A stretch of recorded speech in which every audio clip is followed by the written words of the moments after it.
किस सूबे ने कितनी तरक्की की? यूएनडीपी ने रिपोर्ट जारी कर दी है और रिपोर्ट के मुताबिक पंजाब में 83% अफराद का मयार जिंदगी बेहतर है।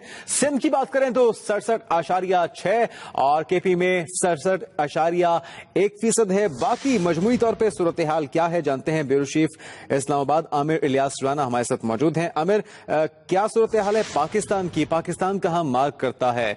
क्या तसल्ली बख्श है ओवरऑल सूरत हाल?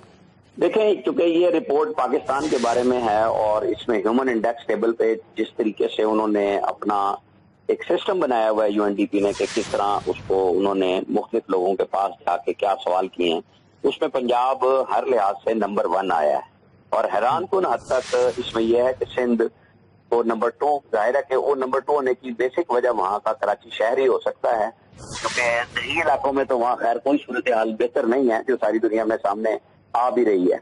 और केपी के जहाँ पे बहुत ज्यादा जोर रहा है मीडिया के हवाले से रिपोर्ट्स में कि बहुत ज्यादा इंकलाब आया, लेकिन पिछले दिनों जब चीफ जस्टिस पंजाब, सिंध और पेशावर भी गए तो सारों में यही थी कि वहाँ कोई नया अस्पताल बिल्कुल नहीं बना केपीके में।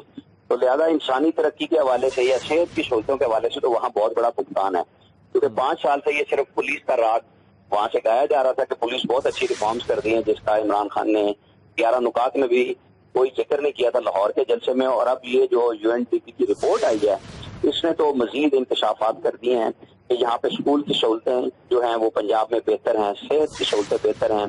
तो इस लिहाज से ये बड़ा एक इनको पीएमएलएन के लिए तो आज ये रिपोर्ट बहुत अच्छी है कि 2017 का जो इंडेक्स आया है और अब ये फिर मुकाबला है, ज़ाहिर है चारों सूबे जो अपना अपना काम कर रहे हैं उसमें ये भी एक मिसाल के तौर पर चीज सामने आएगी। जी, आपने इस हवाले से अपनी राय का इजहार किया, तफसीलात फराहम की। आमिर इलियास राना, आपका बहुत शुक्रिया।